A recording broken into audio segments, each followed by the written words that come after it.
So you want to get a new reptile and you've been told the best place to go is to a breeder. But how do you know what breeder is a good breeder? We're going to talk about 5 things to look for in a breeder when you are looking for a new reptile.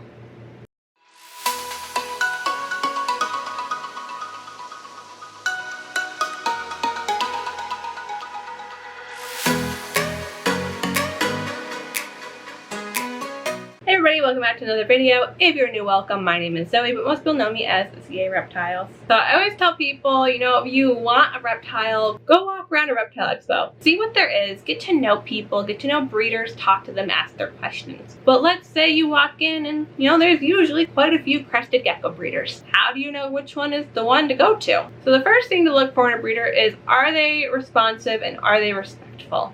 Are they going to give you the time of day and answer your questions and interact with you? Or are they being standoffish and talking to you is more like a headache for them? They'd rather just sell the animal and not have to deal with you. What you really want is a breeder that's going to care enough to have a conversation with you and that's going to respect you as a keeper. Keep in mind, you do have to be respectful back. You know, if you want respect, you have to give it. Two-way street. You do want someone that is willing to talk to you. Number 2, this is a big one. They see the animals as living creatures and not just as a profit. Now, a lot of breeders, that is how they make their money. Selling animals is how they put dinner on the table. So the animals are a profit for them. But you do want to interact with someone that does still acknowledge that they are living creatures that do deserve a good life. You want them to care about what home they're going to and care about making sure that that home they're going to is well educated and knows how to care for that animal. So that they're not just taking one of their animals, selling it, and, well, it dies in a week because they sold it to someone who has no idea what they're doing and just impulse bought the animal because they felt like it. So the best thing you can do is establish a relationship with a breeder. Talk to them, ask them questions, let them ask you questions. If they're asking you about how you're going to care for the animal, don't take offense to that. See that as a good thing. They're just making sure that those animals are truly going somewhere where they're going to be well cared for. Number 3, do they know the history of the animal, especially if they're the ones breeding it? You know, I've gotten plenty of animals from breeders when they didn't actually breed the animal. Usually it's an animal they got thinking they were going to breed it and decided not to, or it was just a pet of theirs, or it was an animal that they were given. But for an animal that breeder bred, they should be able to give you the history of the animal. When was it born? A lot of times they can give you, if it's like a snake, they can give you the feeding history. I've gotten a few snakes that I've been given the feeding history for when I got them, which was super awesome. That's usually the babies. So my 2 hognoses actually both came from the same breeder, and he gave me their little feeding chart with the dates that they ate and what they ate and everything, which was super awesome. But they should know, you know, who the parents are, their lineage, information about their genetics and everything. A breeder that can tell you about their animals, that's one of the signs of a good breeder. Number 4, this kind of goes off of the, you know, having a conversation and establishing a relationship.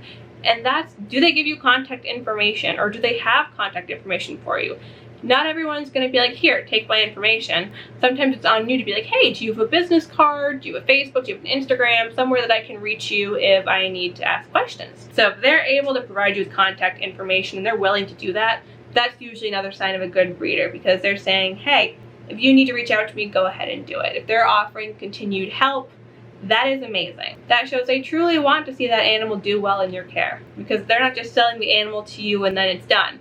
They're selling the animal to you, but they're going to continue to be there for you and for the animal should you need it, which is awesome. So usually whenever I get a new animal, I always try to get the business cards so that I can keep it in that animal's folder. For the first little bit, if I ever think of a question that I should have asked that I didn't, I could text them and be like, hey, I forgot to ask you, do you know how old this animal is? Do you know when this animal's birthday is? So I feel like that happens to me a lot, where I get an animal and then I end up texting them again and be like, hey, I forgot to ask you, how old is this animal? And number 5, we kind of already talked about it with number 3, but that's what they can tell you about the animal. So number 3 was they can tell you the history of the animal, you know, its parents, its lineage, its genetics, things about that animal. But number 5 is about the animal. How old is it? What's its temperament like? What things is it like or not like? When I went to Flora Fauna, I think there were bull snakes, and I was looking at one, and I really, really wanted it because they're just unique. They're so cool looking. And I was talking to the breeder about them, and he was upfront and honest with me. He's like, you know, their temperament's a little iffy. You know, they can be great, but, you know, because you want them as an education animal, I mean, if you put in a lot of work, they could totally be awesome. I'm like, but right now, the way that they are, So I really appreciated that honesty, because he totally could have been like, yes, they're great because I want you to buy my animal and take it so I make money. But he was like, you know, for what you want, for what you're looking for a good education animal, maybe not unless you have the time to really put into it. And let's be honest, I don't have a lot of time with all the projects that I work on. So at this moment in time, taking on another animal that has an iffy temperament and trying to work with that, I don't have time for that right now. I already have my hands full doing that with Calypso, my Colombian rainbow boa, and quite frankly, it's not going that great. But one of my favorite things is when a breeder can tell you about the temperament of an animal and whether it's good with handling, whether it would be a good education animal, whether blah blah blah, what kind of behaviors it likes to do, what its favorite foods are. I really love when there's some sort of like personal connection there and they can see the animal as an individual and tell you about that individual. So those are 5 things to keep an eye out for when you're talking to different breeders or when you're looking at different breeders. Those are 5 things that I personally really like when I'm interacting with a breeder. That really is like a green flag for me, that I'm like, you know,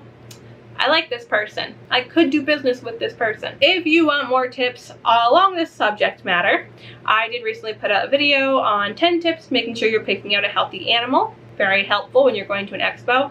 And I believe I've done another like expo tips video maybe. I'll put the links for whatever videos I've done similar to this in the description below. So if you're looking for a new animal or you need tips for going to an expo and making sure you're getting a healthy animal or like meeting a good breeder, I will put whatever videos I've done, because I can't think off the top of my head right now what I've done, and I'll put the links in the description below so that you guys can go and watch them and further your education. And if you can think of any major tips that I missed in this video for what to look for in a breeder, leave them in the comments below, because we're all about educating here and helping each other grow. And as always, thank you guys for watching, and we'll see you for the next video. Bye!